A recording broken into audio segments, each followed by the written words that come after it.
I am Rahasya. Welcome to my channel.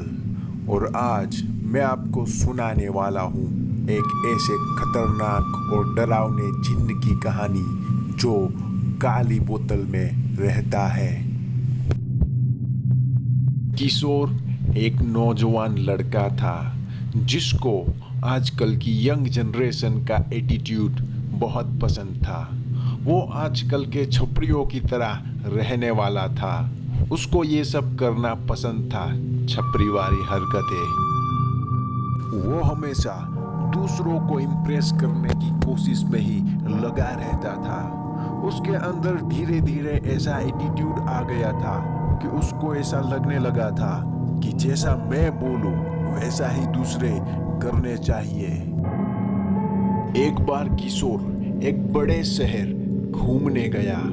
उसने वहां बहुत मौज शौक की, अच्छे अच्छे रेस्टोरेंट में खाना खाया।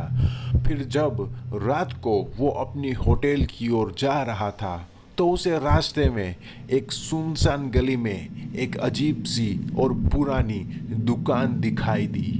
वो दुकान देख के उसे वहां जाने का मन हुआ और वो उस सुनसान गली में चला गया। वहां जाके उसने देखा कि वो एक बहुत पुरानी सी एंटिक दुकान थी, यानी वहां बहुत सारी पुरानी एंटिक चीजें रखी हुई थी। उस दुकान को देखकर ऐसा लग रहा था कि वहां सालों से कोई गया ही ना हो। सब चीजों पर धूल जम गई थी और कई जगह तो मकड़ों के जाले भी लग गए थे। वो इधर उधर देख ही रहा था तो उसे अचानक वहां पर टेबल पर एक साफ सुथरी काले रंग की एक बोतल दिखाई दी। उस बोतल पर एक गोल्डन कलर का ढक्कन रखा हुआ था। देखने से मालूम हो रहा था कि वो ढक्कन सोने का है। अचानक उसको ऐसा मन करने लगा कि वो बोतल को उठा ले और उसका वो ढक्कन खोल दे। जैसे ही वो बोतल की तरफ आगे बढ़ा, अचानक से एक बूढ़ा आदमी उसके सामने आ गया। उस बूढ़े आदमी ने किशोर को रोक लिया और पूछा, तुम यहाँ पर क्या कर रहे हो और इस बोतल की तरफ क्यों बढ़ रहे हो? ये सुनकर किशोर ने बोला कि पता नहीं क्यों मुझे ये बोतल देखकर अचानक ऐसा मन होने लगा कि मैं उसे उठा लूं और इसका ढक्कन खोल दूं। ये सुनकर उस आदमी ने किशोर को चेतावनी दी कि तुम्हें इसे नहीं छूना चाहिए। उसने चेतावनी दी तब उसके हाथ कांप रहे थे, लेकिन किशोर ने उसकी चेतावनी अनसुनी कर दी। हल्की सी मोड़ के साथ उसका मुंह बोतल की तरफ मुड़ा और उसने तुरंत बोतल उठा ली और बोतल को एक झटके में खोल दिया। वो बूढ़ा आदमी बोलता रहा, तुम्हें ऐसा नहीं करना चाहिए था, तुम्हें ऐसा नहीं करना चाहिए था। ऐसा बोलते हुए वो दुकान से बाहर चला गया। लेकिन अब किशोर दुकान में अकेला ही था। उसने ऐसा महसूस किया कि उसके आसपास जैसे अंधेरा सा छा रहा हो। उसने नोटिस किया कि उसके आसपास काले रंग का धुआं उठने लगा था। दुकान में जल रही लाइट जल बुझ रही थी और वो काला धुआं अब एक शेप ले रहा था, एक खतरनाक शैतान का शेप।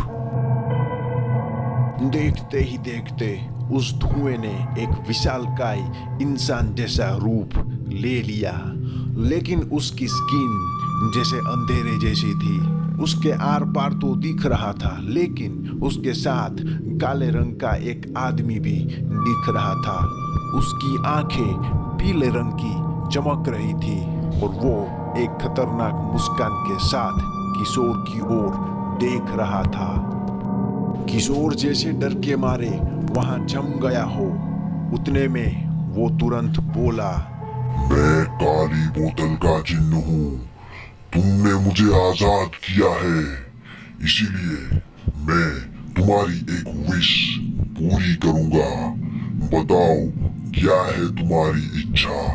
लेकिन ये बात याद रखना कि हर इच्छा की एक कीमत होती है और तुम्हें भी अपनी इच्छा पूरी करने के लिए वो कीमत चुकानी पड़ेगी।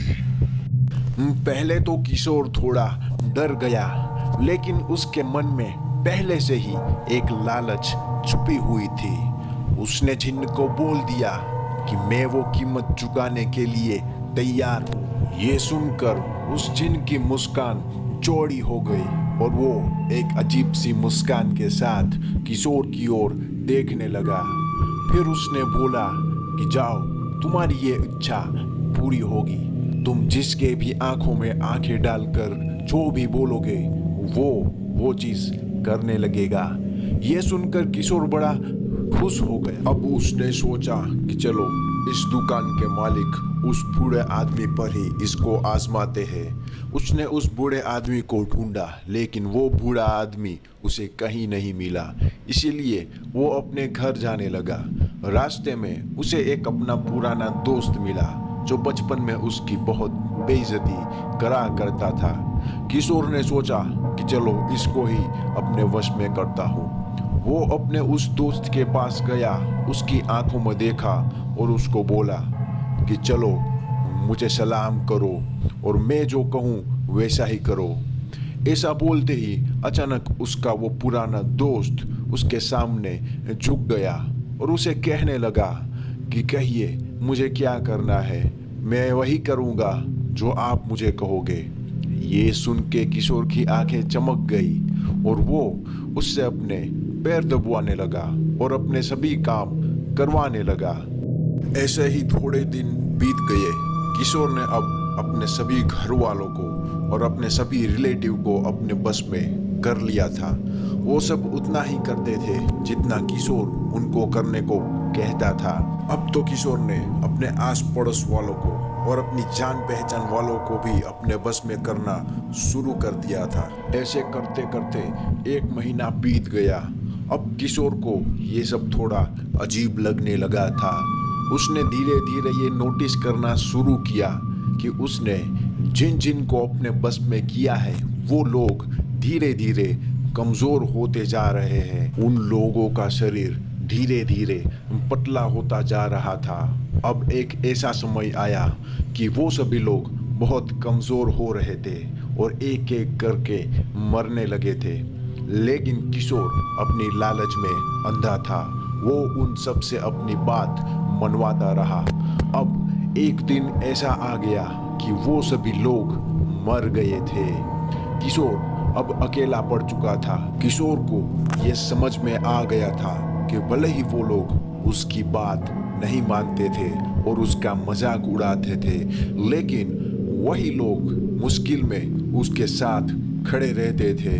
लेकिन उसकी इस लालच की वजह से अब वो सब लोग जा चुके हैं इस दुनिया को छोड़कर हमेशा हमेशा के लिए। अब किशोर सब ठीक करना चाहता था, इसीलिए वो उसी शहर में वापस गया और उस पुरानी दुकान को ढूंढने लगा। जैसे ही उसने वो दुकान को ढूंढा, वो अंदर चला गया। वहाँ वो बूढ़ा आदमी जैसे किशोर का ही इंतजार कर रहा था। वहाँ जाके किशोर ने उसको सब बताया कि ये सब हुआ है। तो उस आदमी ने बताया कि तुम्हारी लालच ने ही तुमसे ये सब करवाया है और मुझे पता ही था कि तुम यहाँ जरूर आओगे।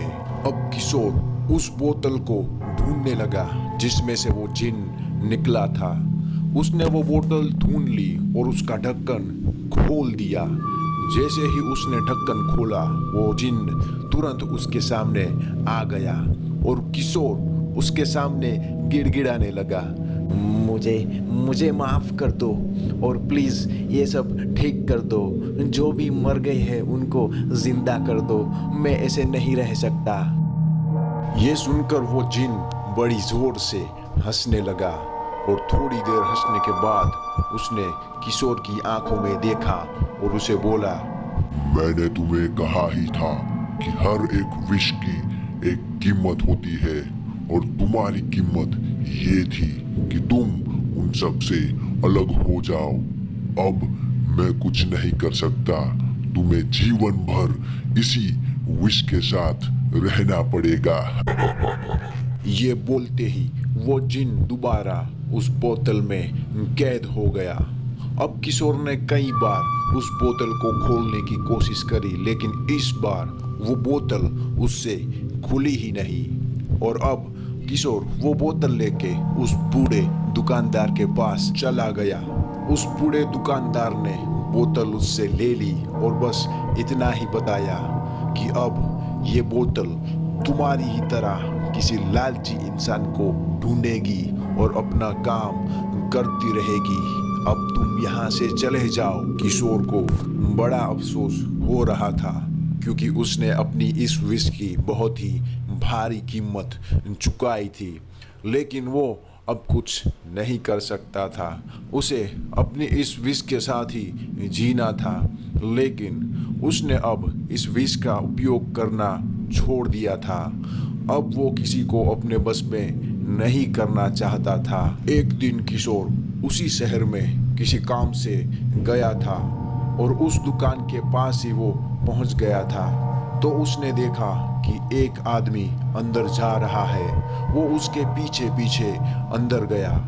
उसने देखा कि वो आदमी उसी बोतल की तरफ खींचा जा रहा है, लेकिन इस बार किशोर ने उस आदमी को रोक लिया और उसने झूठ बोल दिया कि वो बोतल उसने खरीद ली है, इसलिए वो उसे देख भी नहीं सकता। अब किशोर ने ये डिसाइड किया कि वो उसी दुकान में काम करेगा और किसी को भी वो बोतल नहीं छूने देगा, ताकि उसकी तरह किसी को भी अपनी विष की भारी कीमत ना चुकानी पड़े। वहाँ काम करते करते सालों बीत गए। अब किशोर भी काफी बूढ़ा हो चुका था। तो एक दिन जब वो काम पर गया तो उसने देखा कि एक नौजवान लड़का उस दुकान में आया है और उसी बोतल की तरफ जा रहा है। ये देखकर किशोर उसको रोकने के लिए जाने लगा, लेकिन किशोर उसे कुछ भी बताए उससे पहले ही उस लड़के ने उस बोतल को छू लिया था और अपने हाथों में उठाकर उसका ढक्कन खोल रहा था। ये देखकर किशोर ने उसे बताया कि तुमने इस बोतल को क्यों छुआ। जैसे ही वो लड़का किशोर की तरफ घुमा, वो देखकर उसके हाथ कांपने लगे और किशोर बस इतना ही बोल पाया कि तुमने इस बोतल को क्यों छुआ, तुमने इस बोतल को क्यों छुआ। उसके हाथ कांपने का कारण उस लड़के ने उस बोतल को छुआ वो नहीं था, पर उस लड़के का चेहरा था, क्योंकि उस लड़के का चेहरा बिल्कुल किशोर की तरह ही लग रहा था जब वो उस दुकान में पहली बार गया था। किशोर को ये रियलाइज हुआ कि उस जिन्न ने ना उसे एक भारी कीमत चुकाने पर मजबूर किया है, पर उसको एक टाइम लूप में भी फंसा दिया है। लेकिन अब किशोर देखने के अलावा कुछ नहीं कर सकता था। ऐसे करते करते समय बीत गया और जब किशोर मरने की कगार पर था तो वो जिन्न उसके सामने प्रकट हो गया और उसे कहने लगा, मैंने तुम्हें बताया था ना कि हर एक विष की कीमत होती है। विष तुम्हारी होती है, लेकिन उसकी कीमत कितनी होगी वो मैं तय करता हूँ।